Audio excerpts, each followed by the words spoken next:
Welcome to a special Dream Big edition of Generosity Experience Live. On today's episode, how can data help turn dreams into reality? Featuring Kyra Smith, Client Enablement Manager at Neon One. And featuring Dana Snyder, founder and CEO of Positive Equation. And now, here's your host, Tim Sarantonio. Welcome to a very special episode of Generosity Experience Live, a live stream show where we look at the ways that nonprofiteers like you can get savvier about the ways technology can better connect you with your community of generosity. I'm your host, Tim Sarantonio, Director of Corporate Brand at Neon One. Now, no matter when or where you watch our show, you'll love the engaging and valuable conversation to come. If you're watching live with us today, please jump in the comments and share your thoughts with us throughout the show, where you're from, things like that. We have a different giveaway for each episode. We are giving away a big one today. One lucky winner is going to win a gimbal or one of those fancy camera stabilizers that all your kids' favorite YouTube stars use. Yet, because it's a special episode, we'll also have some special surprises in store for you. In just a few minutes, we'll be joined live by our special guests, Kyra Smith, Head of Client Enablement at Neon One, and Dana Snyder, founder of Positive Equation and creator of the upcoming monthly Giving Summit. But first, it's time for the big number.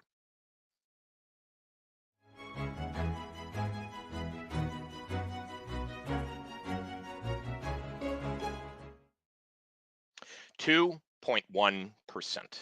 That's the decrease in charitable donations reported by Giving USA in their newest report, one adjusted for inflation. And while we can debate the nuances of this particular report, signals something very important that's impossible to ignore anymore. It's a warning for nonprofits everywhere, a warning that trust in the sector is weakening and that significant declines in giving could be right over the horizon. It's about looking beyond the fact that overall giving is fairly stable right now to the signs of weakness that can easily manifest itself in significant declines long term. It's about reckoning with how the sector is relying more and more on a small group of wealthy donors, meaning that the loss of one key supporter can put your nonprofit at the risk of shutting down. It's about the fact that people are still giving. They're giving time, money, and talent to causes that they support every day, but they aren't necessarily giving to nonprofits. And it's about how, when they do give to nonprofits, it's too often a dead end. It's about how the typical supporter of a nonprofit organization is giving once and then never giving again. All of these things are threatening the long-term viability of the nonprofit sector. They're the reason this alarm is ringing. And if we want this to stop, we're going to have to be prepared to make some big changes, starting with our approach to technology. Now, this isn't what it was supposed to be like. In fact, it was supposed to be the opposite. For years, decades even, we've been fed a story about how technology was going to usher in a golden age of philanthropy. Imagine a leader at a small local nonprofit who's juggling multiple responsibilities, fundraising, events, volunteer coordination, who's able to manage it all thanks to their team of digital assistants with technology at her fingertips that automatically personalizes all the thank you messages and schedules all the follow-up calls with relevant notes and creates tailored appeals, not to mention 50 other meticulous time-consuming tasks that they take off her plate. Our leader can then focus on strategic planning and building meaningful connections with their supporters. That was the hope. And before I share what I've witnessed after personally working with over 1,000 nonprofits over my career at Neon One, I actually want to hear from you first. What hopes and dreams do you have around technology? What do you want to be able to do because of things working as expected? I'm going to give you a minute to answer here, and I'll take a closer look at your responses with Dana Snyder coming up in a few minutes. But Chris, why don't you join us, and can you quickly explain to our viewers how can they win today's pretty kick-ass prize? Tim, check this out. I even brought a gimbal of my own here. Now, this is not the exact same product, but basically you turn this thing on, it will zip on and straighten your camera out so that you can film nice, smooth video. You can see the question there right above your head, Tim. And we really are. Yeah, it's right there. Up right there. Whoa. There we go. It's playing with the interface. Yeah. Again, what hopes and dreams do you have around technology for your nonprofit? We want you in the comments to answer that question. I can actually put your comments on the screen. Like Ricci says, you just shared. Yeah. So Ricci is now going to be entered in on the Neon One wheel, which I'll reveal to you guys in a little bit. And at the end of the show, we're going to spin that wheel and pick a winner of a gimbal. So Tim, I'll throw it back to you. Let's get back to the big number. Awesome. And looking back to our vision of the sector's tech-enabled future, we can see that the problems have actually been here all along. We were focused on taking the easy route, preferring hands-off digital solutions to the hard, sweaty work of building real, genuine connections with actual flesh and blood people. Now, instead of thriving communities of supporters, what most organizations can be better described as a pile of individual isolated givers, profiles sitting in a nonprofit database and nothing more. While our approach to technology helped get us here, it wouldn't be accurate to describe technology as the problem that sits at the heart of the generosity crisis. The story goes a little like this. The lack of connection that we fostered with our tech-enabled approach has created a real lack of trust amongst supporters. And it's that lack of trust that's fueled the generosity crisis. And trust is a fragile thing, even in the best of times. And this isn't the best of times. Institutional trust is at a all-time low across the board. And it's so long as we're continuing to treat supporters like mere transactions instead of full-fledged partners in our mission, that erosion of trust will continue. And this isn't just an operational issue, it's a moral one. The very fabric of nonprofit missions is at risk as the lifeblood of these organizations, genuine, passionate supporters, drifts away, disillusioned and disconnected. Now imagine the countless potential supporters who turn away because they feel unseen and unvalued. Picture the long-term supporters who become disheartened because their contributions seem to vanish in the void, unacknowledged and underappreciated. And misalignment of goals and assets accelerates staff burnout as well. To pull the sector back from the brink of collapse and set us on a more sustainable path for all, we need to focus first and foremost on rebuilding this trust. And we can rebuild that trust by focusing on what we call the generosity experience. It's not all bummer stuff here, folks. We have solutions and ways out. And so we think, simply put, that the generosity experience is the emotional connection a supporter has with your nonprofit, one that's formed by every single interaction that they have with the organization. Any touch point that a supporter has with your nonprofit, just glancing at social media posts, opening your emails, attending your events, visiting your online giving page for the first time, forms another branch in their overall generosity experience. Let's take a look. Oh, we got a lot of comments going here as well. Very cool. Okay, we got Carrie. I want to see new technologies embraced from the top down. I want everyone at my organization and nonprofits everywhere to feel empowered and comfortable using the tech tools available to us. Love that. And just like what Carrie said, each interaction works to shape that emotional connection. A connection that can be weak, it could be strong, it could be healthy, it could be toxic. That could be very simple or can be very complicated. On a more practical level, those interactions are a result of the actions taken by your staff, by your tech tools, and the supporters themselves.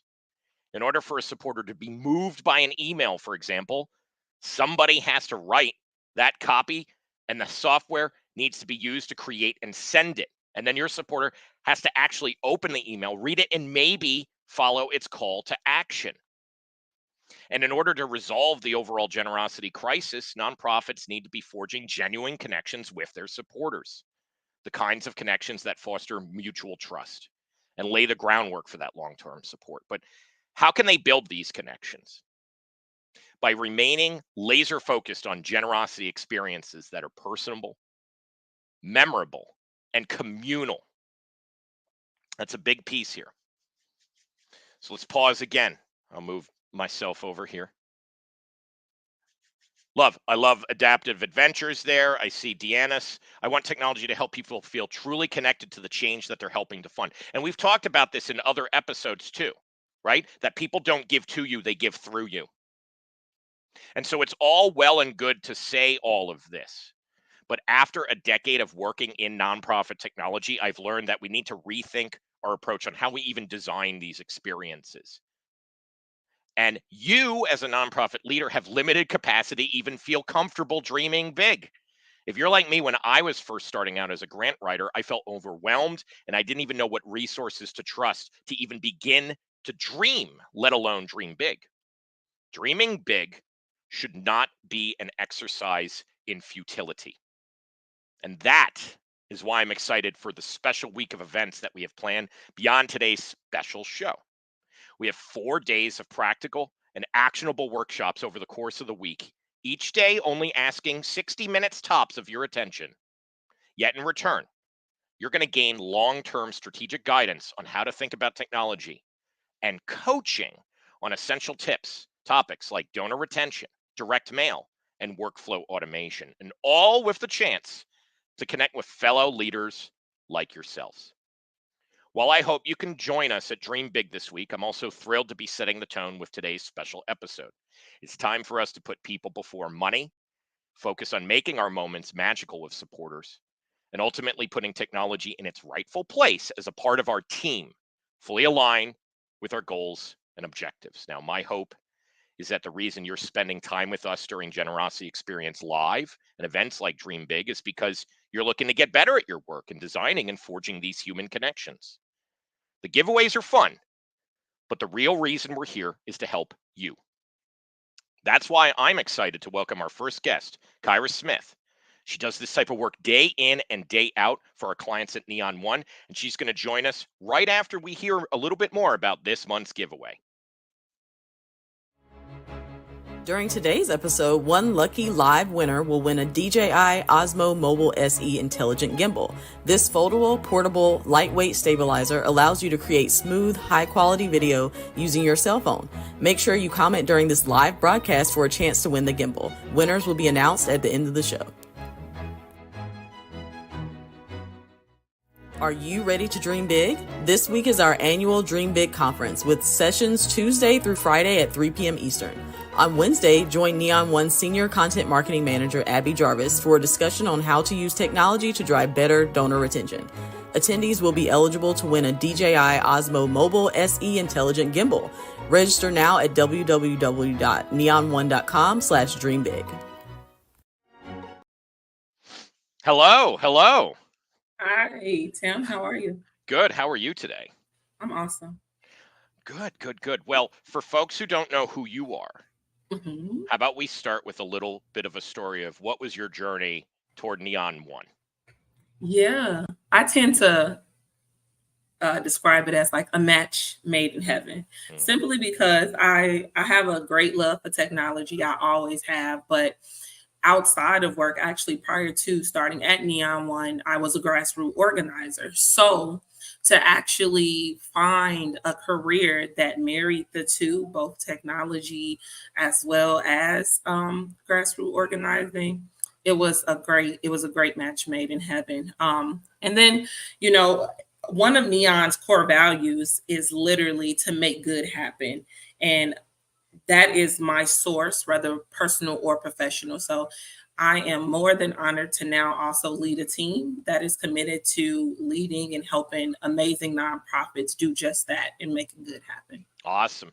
And so let's actually talk about like client enablement. What exactly is that? We can get into some of the things that you've kind of seen over the course of the year, but when we talk about that type of service, what does that exactly mean, actually? Yeah. So usually when someone comes into client enablement, it's to be able to utilize the full features of the system. So Neon CRM is a very powerful tool. Sometimes it can be confusing. We are here to make it digestible. We want to provide you with the tools, with the tips to be able to take your ideas further. So it's to be able to enable and basically provide you the keys to your potential to unlock the world wonders of Neon CRM. Awesome. So over the course of your time, you've worked with a lot of different nonprofits. I know that you even have a bit of a fan club. And so that's why I was excited to have you on here today, because people just love working with you and your team. And part of it is that it's that calm that you bring. So what are the struggles that you tend to see people when they're first getting started with a new data platform, actually? Yeah, I think that, I've been at a place to where I actually started as a consultant here at Neon. Mhm. So that means that I worked in implementation. And so they sign on, they go through implementation, they're coming from different systems, they have all of this data, right? Sometimes orgs, they don't understand, like, what data do I need to keep? What do I need to, put away to the wayside?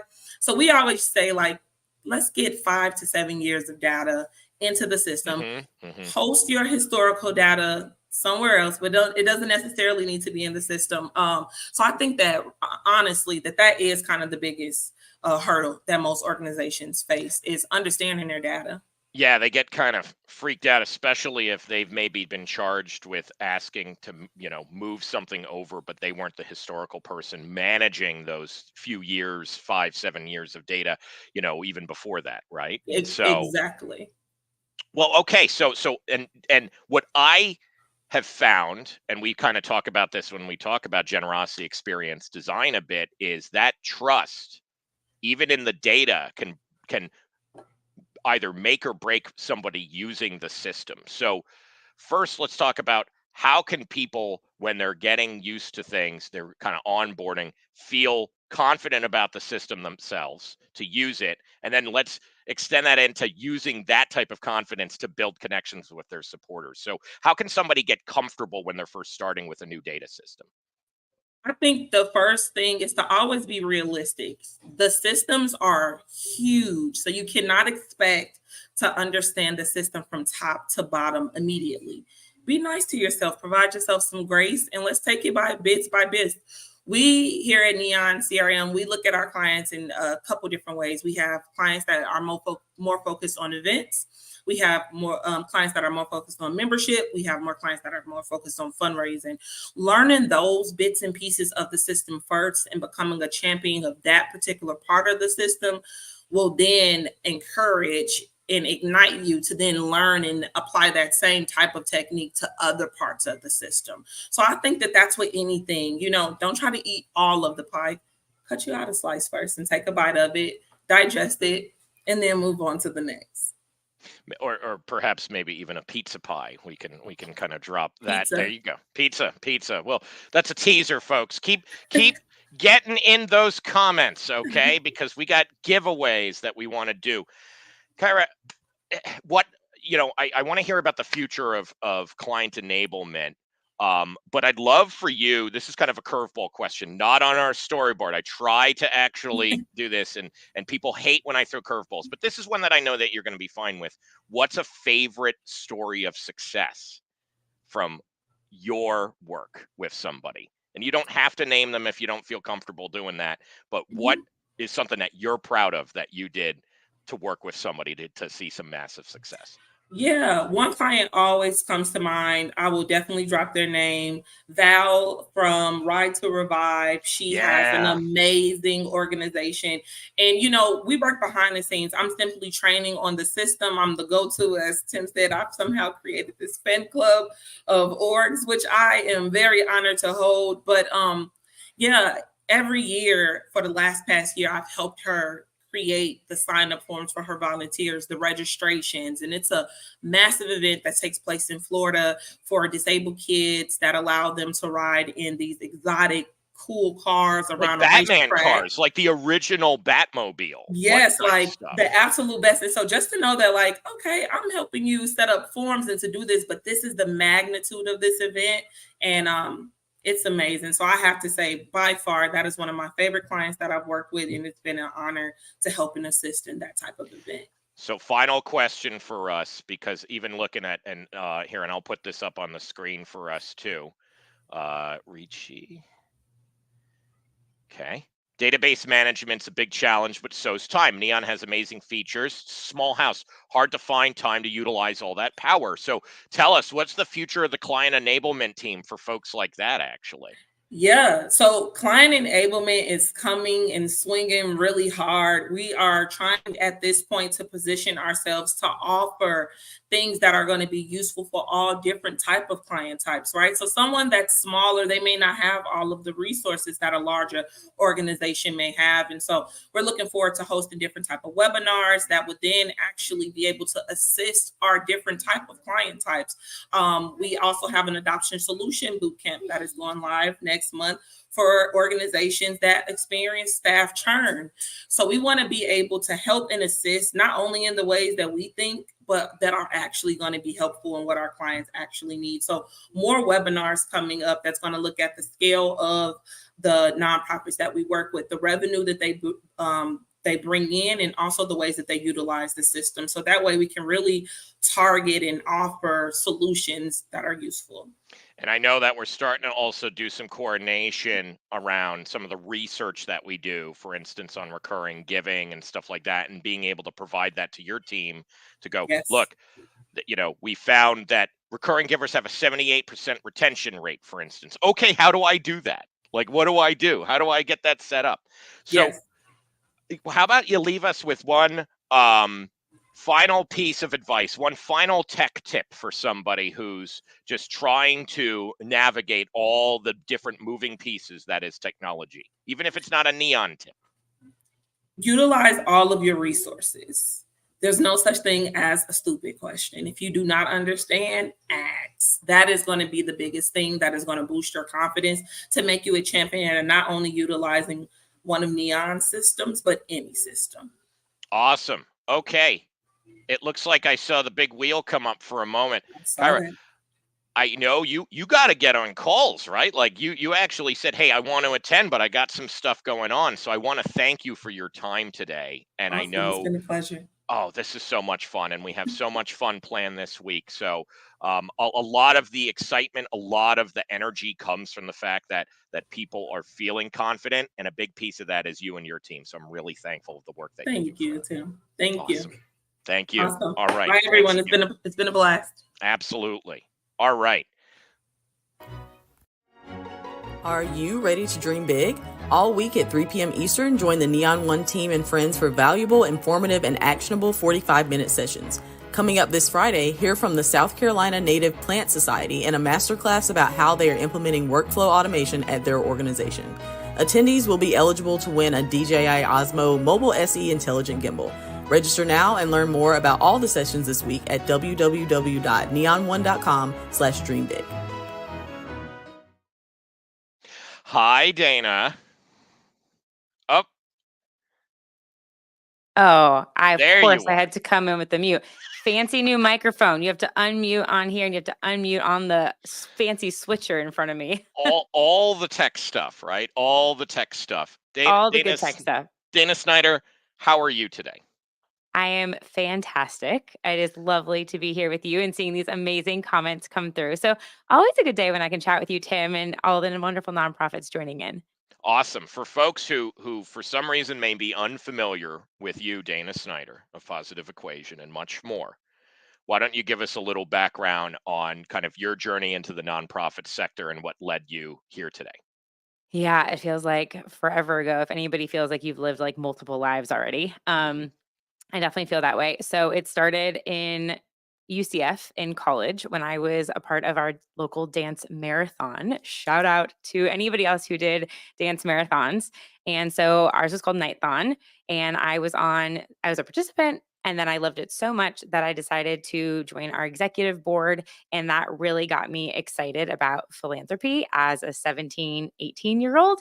Oh, thank you so much. Love Missions to Movements. Yes. And then I ended up working for a nonprofit straight out of college for about 2.5 years, did the corporate world thing. And then my fast forward is I did that. And then I realized my heart was still centered back in nonprofits. And so in 2017, I decided to start my business. And 7 years later, here we are hosting a podcast, Missions to Movements. Thank you. Working with organizations on building monthly giving, writing a book that comes out September 3rd, which is like bananas, and speaking and getting to do just like in-person intensives, which we can talk about. Like the most fun, honestly. Like I have dreamed so big, Tim, and it is wild that, and I think so many organizations can probably understand this. You feel like you are just grinding forever. Not to say that I'm still not, but to see some dreams start to happen, you have to like literally pause to realize said thing was a dream and then it's like happening. So, Well, and that was kind of my concern with my monologue today. I'm like, am I starting too much of a bummer here? Because I think that like it's important to take that pause and yeah. celebrate when things are really Thanks, rocking it. yeah. So, how about, because you've worked with so many folks, why don't you share some of the dreams that you've seen come alive with different nonprofits over the years? Let's kind of, Oof. we're leaning on that. We went through the valley. Now we're coming up. The sun is rising, right? So let's hear about some sunshine here. Yeah, there's so many fun ones. Okay. I would say one, just like more recent, and then I'll kind of like go back in time, is I was just down in Jacksonville working with the Tim Tebow I Foundation. saw the photos. Yeah, they're great. So fun. And we built out together their 12-month retention plan for their monthly donor program. And I think the coolest thing was they have grown tremendously over the past year. So they have over 20,000 monthly donors now, which is remarkable. And is to really feel. And the other thing that was cool and a dream moment for me was the Defender, one of their monthly giving programs, gives back to fighting human trafficking. And so that's a big cause for me too. So we not only wrote out and brainstormed and dreamed and the 12-month plan, but then literally the next day started to put it into practice, which is super cool. I have years ago when I was running social media for an organization in LA called hashtag Lunchbag, Courtney Kardashian hosted a hashtag Lunchbag event at her house and it blew up our Instagram account. That was pretty remarkable and just overall national exposure for the organization. I've had a monthly giving mastermind client who started with just a couple monthly donors and didn't realize until we jumped on a reunion call that she had now over $5,000 in recurring revenue every single month. Huge. Yeah, amazing. Um, and then I was just revisiting, I have an ads challenge I run. And so I brought on Cassie and with her organization, and she had never ran ads before, had 250 plus new leads. And then also it was her first time being on a podcast with me and having that experience, and her team rallied behind her. So, so many cool firsts, so many new things. I think there's just constantly these dream moments happening, but again, pausing to actually realize how cool it is that they are. And I think like it is important to build those pauses into how we reflect on our success Hmm. and when to do that type of thing. So people can get so overwhelmed with even taking that first step when you're starting to Yeah. work with somebody, especially if they're trying to kind of understand where to go with ads or even, a much bigger idea like setting up a monthly giving program. What suggestions do you have on where they can start and what those steps might look like for measurable impact? Oh my gosh. I mean, one of my first ones. So I have bought so many of these, the full focus planners. Yeah. So I am and I have a whiteboard desk, and I'm a big believer in like A, writing things down, but then B, it can feel very daunting, AKA like writing a book or putting a campaign together or building a monthly giving program. And it's like, like if you think about it that big, it probably is going to give you a little bit of a analysis paralysis, or at least it does in my case. And so I need some things like this where it literally is like, what are your daily big three? Like, what are you working towards weekly or every single day? Small tasks that inch you closer and closer to that goal. And so that's the thing that's really changed for me, is because if I just put like a big audacious goal that I don't have the practical of like literally how am I going to get there, minute kind of details, then it seems so far fetched. The other thing is I would say what helps with that is having these daily tasks is that you feel momentum. And I think there's something really powerful about energy and having like momentous energy of something constantly moving forward. So that's kind of it's just literally, it's a very like simple thing, but having weekly, daily tasks towards X goal. I started doing a bit of bullet journaling very similarly. and Yeah. kind of just breaking things up like that. I think just for at least, if you have these big audacious visions, you can't just put that out there and go, okay, I hope it happens. You got to work toward it. It's like so measurable is part of the SMART goals, right? And I Mhm. think A is achievable or attainable. And you want to make sure that you're setting out not only that you can measure the goal in front of you, but that it's attainable. What is like the daily ones? and realistic is the other, the R and Yeah. the A, right? Those are Yeah. pretty key there. Yeah. Yeah, for sure. So a lot of the attention here that we've had together, as well as just the awesome independent work that you've done this year, is particularly focused on recurring giving, monthly giving. Mhm. Why is this different than your kind of traditional digital fundraising that we've seen in the past? Well, I mean, recurring is steady, it's consistent, it's sustainable. Not to say that you can't and that you shouldn't use digital fundraising to propel your recurring giving, but I mean, we've had this conversation a lot. I strongly believe in a recurring first mentality with supporters and with organizations, and having that be literally, if not the signature pillar of your giving, that it is definitely one of the top that you are consistently talking about.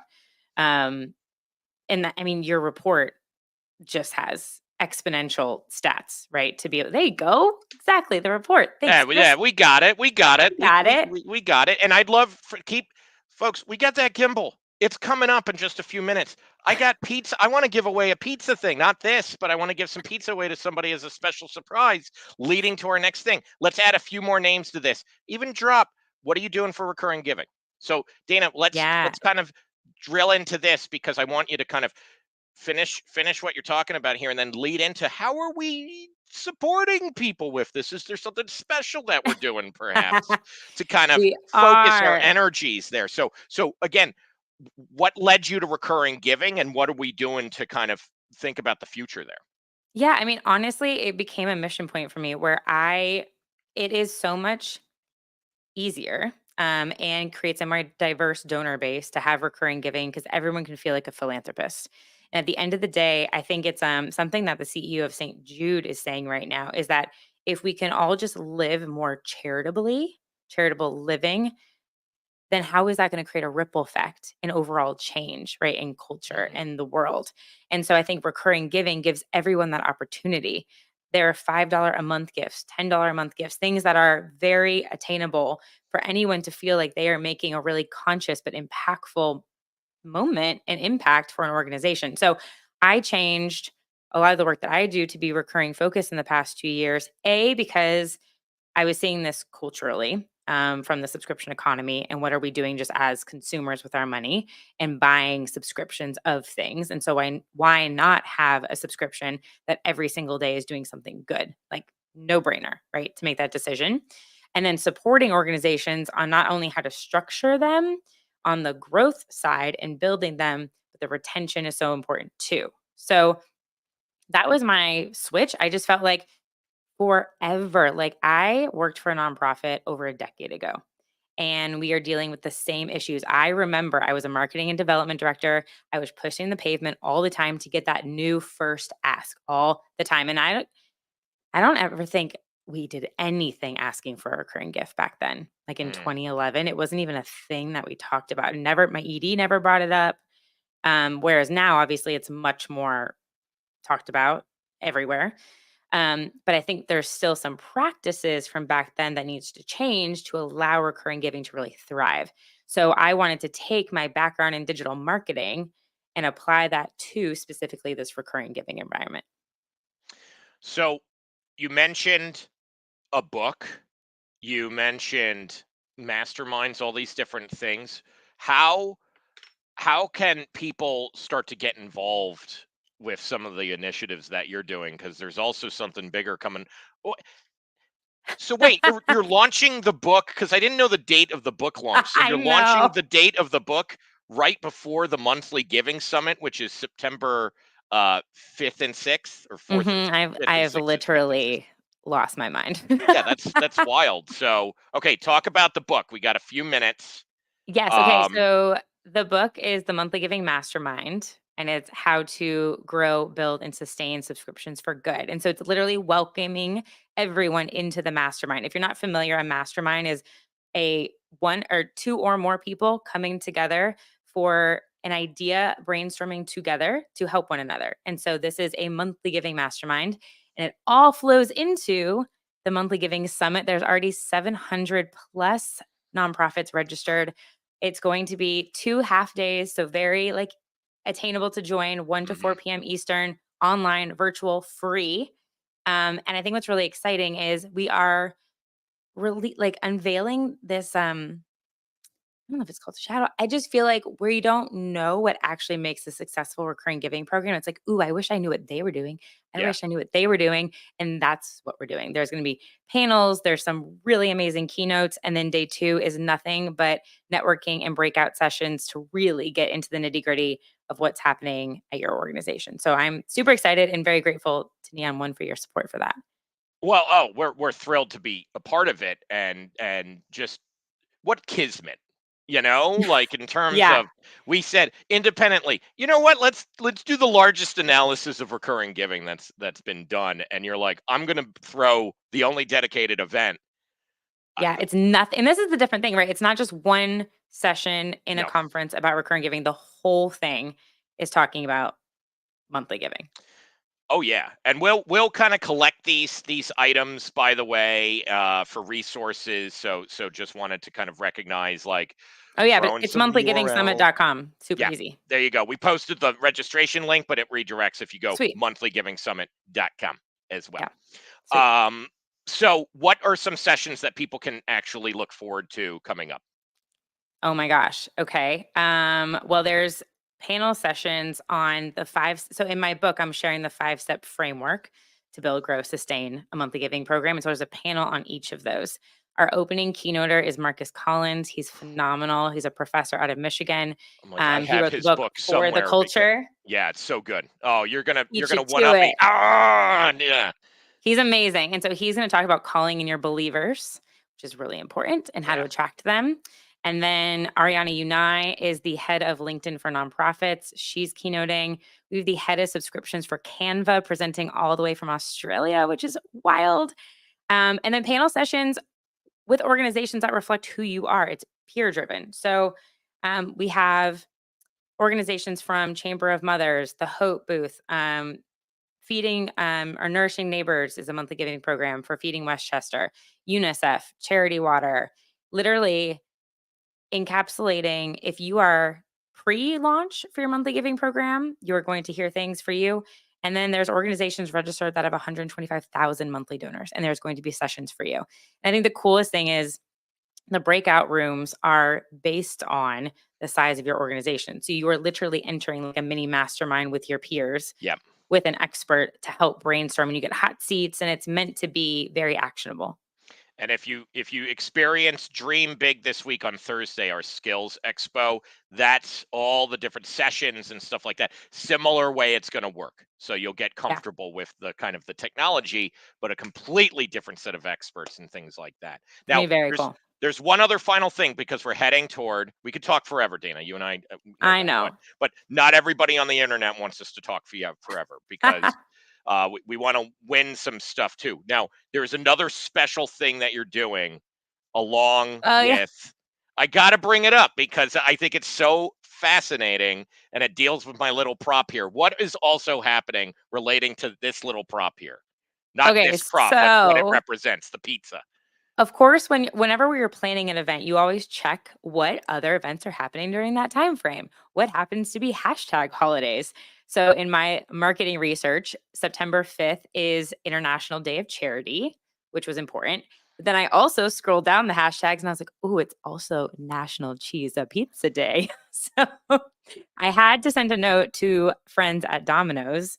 And so all of the VIP ticket holders are receiving free cheesy pizza delivered to them to eat during the monthly giving summit.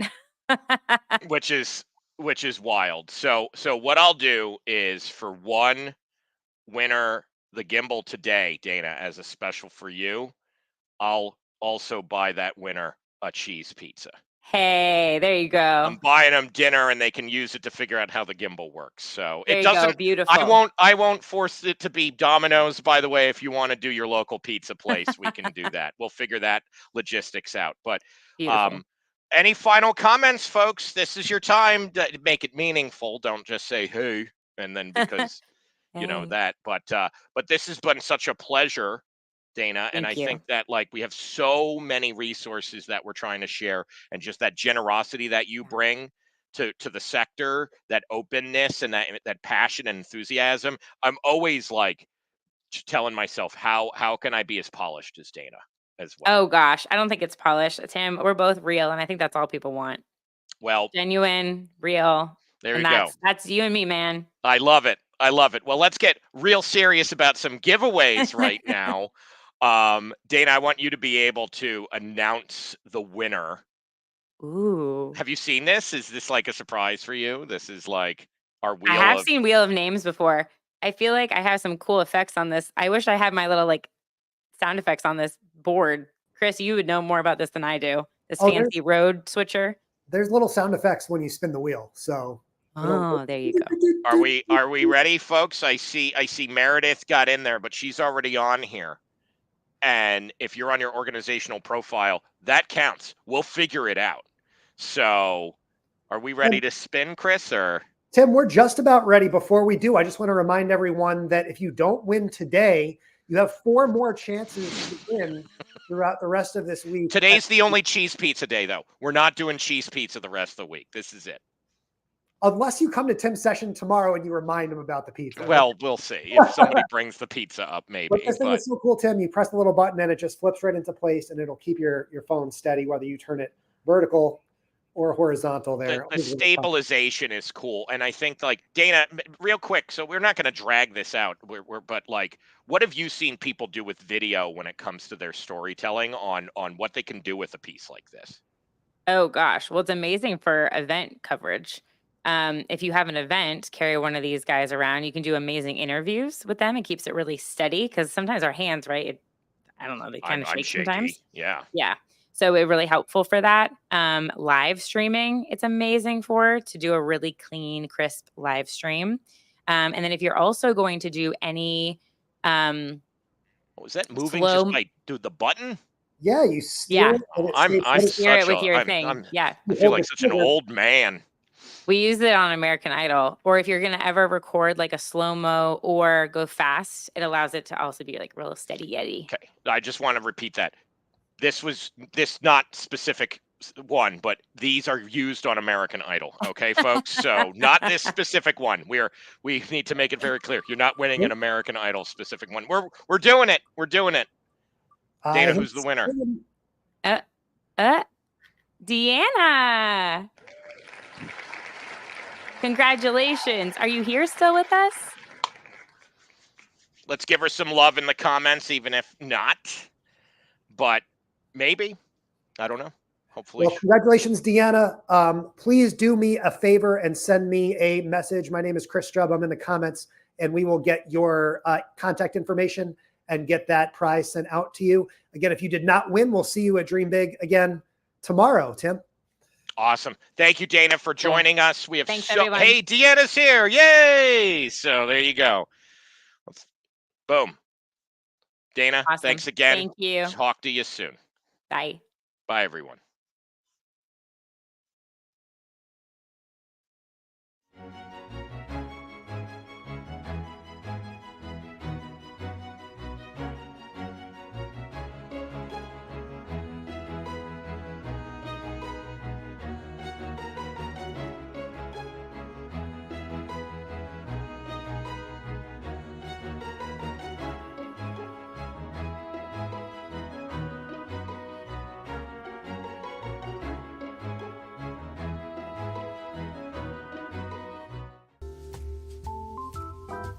Thanks for watching Neon One on YouTube. Subscribe to keep up with all our upcoming videos, and check out another video right here.